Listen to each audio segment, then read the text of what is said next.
नमस्कार दोस्तों, स्वागत है आपका पब्लिक तक यूट्यूब चैनल में। तो आरक्षण 50% से ज़्यादा देना क्या संभव है कोर्ट। तो ये आपको बताने वाले हैं कि आरक्षण 50% से देना संभव है या नहीं। तो आइए जानते हैं पूरा मामला क्या है। उच्चतम न्यायालय के 5 जजों की बेंच इस विषय पर विचार करेगी कि क्या नौकरियों में 50% से अधिक आरक्षण की अनुमति दी जा सकती है। शीर्ष न्यायालय में यह मामला मराठा आरक्षण के मुद्दे पर सुनवाई के समय सोमवार को उठा। जस्टिस अशोक भूषण की अध्यक्षता वाली संविधान पीठ ने कहा कि वह इस मुद्दे पर भी दलीलें सुनेगी कि क्या इंदिरा साहनी मामले में 1992 में आए ऐतिहासिक फैसले, जिसे मंडल फैसला के नाम से जाना जाता है, उस पर फिर से विचार करने की ज़रूरत है। शीर्ष न्यायालय ने 1992 में जाति आधारित आरक्षण की अधिकतम सीमा 50% तय कर दी थी। पीठ ने कहा कि वह अगले सोमवार 15 मार्च से इस पर सुनवाई करेगी। सुनवाई से पहले सुप्रीम कोर्ट ने आरक्षण मुद्दे पर राज्यों से जवाब मांगा है। तो क्या मांगा है जवाब?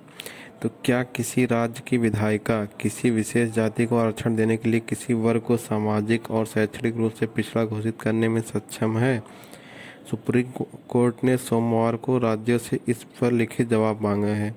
महाराष्ट्र सरकार की ओर से पेश वरिष्ठ अधिवक्ताओं मुकुल रोहतगी, कपिल सिब्बल और पीएस पटवालिया की उस दलील पर भी पीठ ने विचार किया कि संविधान के 102वें संशोधन की व्याख्या के सवाल पर फैसला राज्यों के संघीय ढांचे को प्रभावित कर सकता है।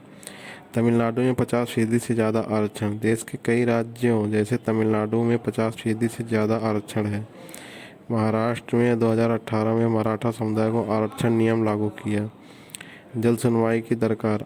पिछले साल 9 दिसंबर को शीर्ष अदालत ने कहा था कि महाराष्ट्र के 2018 के कानून से जुड़े मुद्दे पर अविलंब सुनवाई की ज़रूरत है, क्योंकि कानून स्थगित है, लोगों तक फ़ायदा नहीं पहुंच रहा है। 16% मराठा आरक्षण। महाराष्ट्र सरकार ने 30 नवंबर 2018 को विधानसभा में मराठा आरक्षण बिल पास किया था। इसके तहत मराठी लोगों को राज्य की सरकारी नौकरियों और शैक्षणिक संस्थाओं में 16% आरक्षण का प्रावधान किया गया है। केंद्र की ओर से पेश अटॉर्नी जनरल के वेणुगोपाल ने कहा कि 102वें संशोधन की व्याख्या पर अदालत के फैसले से राज्य प्रभावित हो सकते हैं। यह बेहतर होगा कि सभी राज्यों को नोटिस जारी किए जाएं।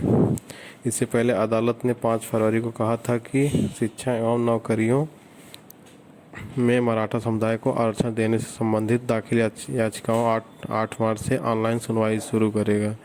पीठ ने कहा था कि वह 18 मार्च को मामले की सुनवाई पूरी कर लेगी। मेरिट वाले आरक्षित वर्ग को सामान्य में समायोजित करें।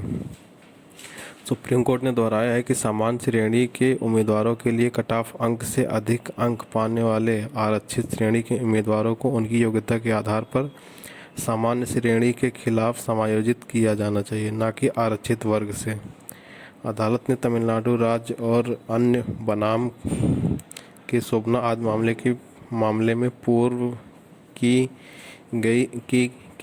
गई नाजीरों का जिक्र करते हुए कहा कि सिद्धांत यह है कि ऐसी आरक्षित श्रेणी के उम्मीदवार जो अपनी योग्यता के आधार पर स्थान बनाते हैं, उन्हें समान श्रेणी के उम्मीदवारों के खिलाफ समायोजित किया जाना चाहिए।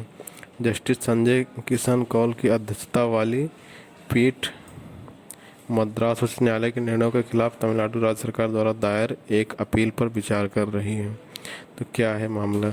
कुछ उम्मीदवार बिना आरक्षण के भी चयनित हो गए थे। उनको अति पिछड़ा वर्ग और विमुक्त समुदाय के तहत बैकलॉग रिक्तियों के लिए तय कोटे में नियुक्ति किया गया था। तर्क दिया कि ऐसे मेधावी को सामान्य श्रेणी के तहत नियुक्त किए जाएं, जिससे अन्य आरक्षित श्रेणी के उम्मीदवार द्वारा भरी जाने वाले बैकलॉग रिक्तियों को छोड़ा जा सके। लेकिन राज्य ने धारा 27 का हवाला दिया, जिसमें पहले बैकलॉग रिक्तियाँ भरने का निर्देश दिया है।